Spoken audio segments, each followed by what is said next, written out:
Olá, boa noite. Meu nome é Andréa Boanova, mais conhecida como Doutora Boanova, e esse é meu canal para falarmos sobre assuntos relacionados com a vigilância sanitária de alimentos e perícia de alimentos. Eu vou falar hoje sobre boas práticas em tempos de pandemia, que foi um tema que me foi passado em um evento que eu participei na data de hoje. Eu achei interessante fazer a gravação e manter essas informações à disposição de mais pessoas.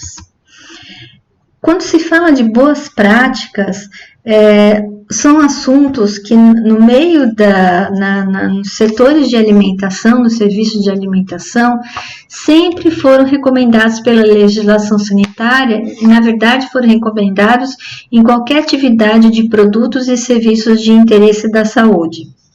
Então, não é pouco conhecida essa questão dessas boas práticas ou dessas recomendações que estão sendo feitas agora por conta da pandemia. O que se preconizava em termos de limpeza, higienização de mãos e meio ambiente, só houve agora apenas um refinamento dessas recomendações em função da pandemia e da alta transmissibilidade do vírus. O uso de sanitizantes também sempre foi recomendado, agora com muito mais propriedade. Comportamentos inadequados de manipuladores ou de pessoas, especialmente de manipuladores, era algo que era bastante focado nas capacitações da vigilância sanitária e mesmo das consultorias. Respeito às normas, obviamente, que são elas que dão as regras e como deve seguir essas regras para evitar o adoecimento ou a transmissão de doenças através dos alimentos. E sempre a questão de educação dos consumidores. Em alguns aspectos, especialmente da lei do tabaco e do álcool, isso já vinha sendo feito há algum tempo, notificações e avisos para evitar o consumo de bebida alcoólica por menores de idade e o fumo dentro dos estabelecimentos, então por meio de cartazes e informações. Quais foram as principais mudanças que ocorreram, além daquelas que nós já estávamos acostumados a trabalhar?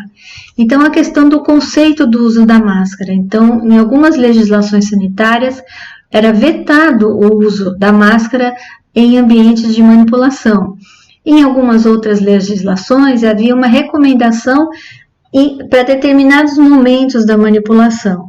Mas, de maneira geral, o uso da máscara não era recomendado porque a prática de retirar e colocar a máscara poderia trazer algum reflexo na contaminação das mãos e, consequentemente, dos alimentos. O que aconteceu agora com a pandemia? Então, nós temos, o uso atual obrigatório, não só da máscara, como do face shield, que é aquela lâmina plástica, mudanças de rotina e de higienização dessas máscaras, desses equipamentos, a capacitação e comportamentos cuidadosos no momento de tirar a máscara. Surgiram, então, discussões sobre a conveniência do uso ou não do face shield, por exemplo, em situações onde se tem calor, onde se trabalha com fogo, além da questão do mal-estar, e também a introdução do uso de máscara pelo consumidor. Quais foram as principais mudanças em relação ao conceito do uso de luvas? Então, o uso de luvas na manipulação, nas orientações anteriores, era normalmente voltada para alimentos prontos para consumo que não sofreriam nenhum processo térmico. Por exemplo, você fazer um sanduíche natural, no processo final, como a pessoa vai ingerir aquele alimento sem nenhum processamento térmico, o ideal é que ele fosse trabalhado com bastante cuidado e com a utilização de luvas. Agora, com a nova determinação, os garçons também devem usar luvas, essa é uma grande novidade. O uso da luva na manipulação também está recomendado em algumas legislações e outras não, incentivando-se bastante a questão da higienização das mãos e utilização do álcool gel, e uso também de modo inovador da luva pelo cliente no momento de se servir, especialmente em serviços de buffet. Com relação aos colaboradores, quais foram as grandes mudanças que aconteceram? Então, a conscientização sobre a troca de uniforme, sobre o uso da máscara, sobre a retirada da máscara e aumento dos cuidados de higiene pessoal, né, um acolhimento para esses colaboradores no sentido de que haveriam grandes mudanças e que essa legislação ela era bastante enérgica com relação principalmente a quem está trabalhando nesses ambientes, em restaurantes e em bares, né? Não só os manipuladores, como também os garçons. Então foi feita uma grande capacitação, está sendo feita uma grande capacitação para esses colaboradores, além do que eles estão sendo monitorados constantemente em relação ao seu estado de saúde, com medição da temperatura e observação de sintomas que possam ser indicativos de problemas até de infecções ou mesmo de contaminação com a Covid. Outras mudanças que vieram com a legislação e com a pandemia intervenção até da vigilância sanitária na questão da disposição do mobiliário e na capacidade de lotação do estabelecimento, que são situações que não faziam parte da legislação sanitária e hoje, em função da pandemia e até para patrocinar o maior afastamento dos consumidores, foi necessário introduzir essas mudanças. Então, distanciamento de mesas e cadeiras, diminuição da capacidade de lotação dos locais, um refinamento da limpeza de mesas, balcões e também de todas as instalações, pisos, maçanetas, com prioridade para aqueles locais onde há bastante pontos de contato. Com relação à higiene e proteção, os refinamentos, principalmente de locais sanitários, de equipamentos, de utensílio, desses locais onde havia muito contato com as mãos e há muito contato com as mãos, proteção dos utensílios, dos talheres com sacos plásticos ou sacos de papel, a proteção da louça, a não exposição da louça em cima da mesa, a retirada de todos os temperos, né, optando agora pelos refis, uso de toalhas e guardanapos descartáveis, né, e isso trazendo um reflexo imenso na questão dos resíduos, agravado também pelos deliveries, né, que se utilizam muito de embalagens, e também a utilização de EPI em maior número e também o descarte desses EPIs. Em relação à exposição e oferta de alimentos, se questiona se foi o fim do self-service, né? Qual é a segurança de você manter esse tipo de atividade, né? Então, passou do self-service para o porcionamento, então o prato feito, que é mais seguro, né? Uma só pessoa manipula, uma só pessoa monta aquele prato e chega pronto para o consumidor protegido. O cardápio teve que ser modificado, mais enxuto, mais racional e permitindo então que houvesse um melhor aproveitamento dos funcionários que tiveram também o seu número reduzido e também, obviamente, o número de refeições que reduziram em função da falta de clientes para consumo no local. Então, é importante conhecer quem é seu cliente, conhecer o gosto desse cliente para poder adaptar o seu cardápio, né, e continuar recebendo esses consumidores. Manutenção do atendimento também, no caso presencial, quais foram as mudanças que tiveram a ser feitas e quais as adaptações que o consumidor tiveram que fazer no seu comportamento para poder frequentar esses bares e restaurantes.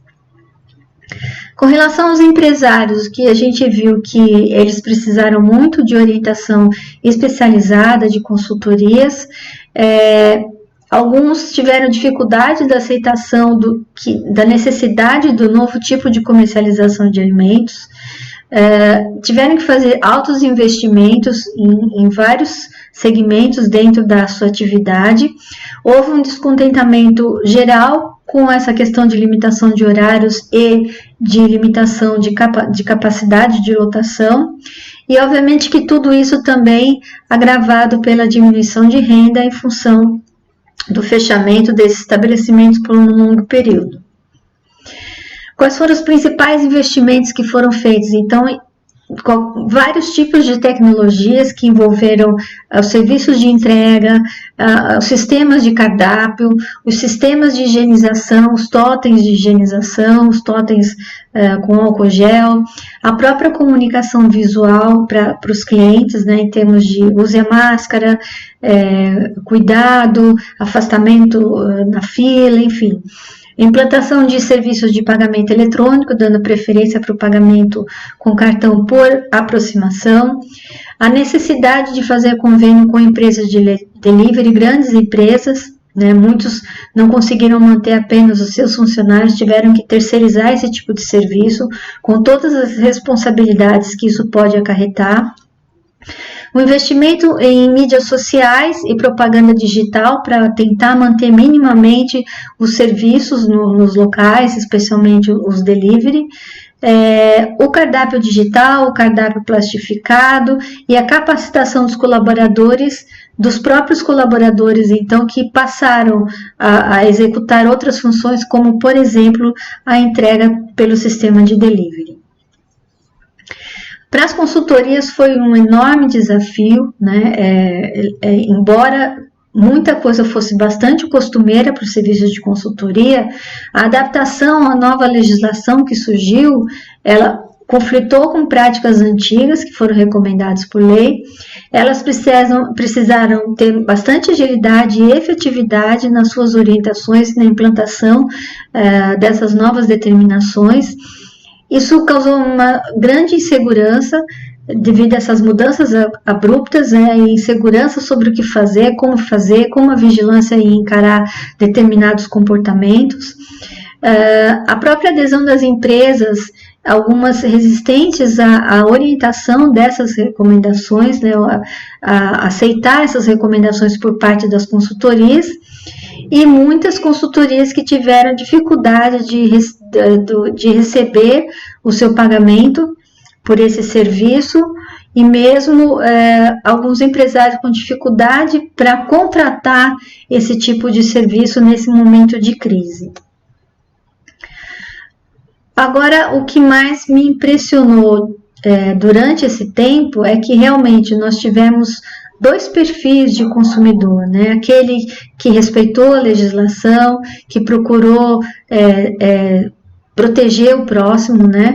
Proteger a si mesmo, e aquele que ficou refratário a todas as orientações, não quer utilizar máscara, não quer respeitar o distanciamento social, não se importa com aglomerações, né?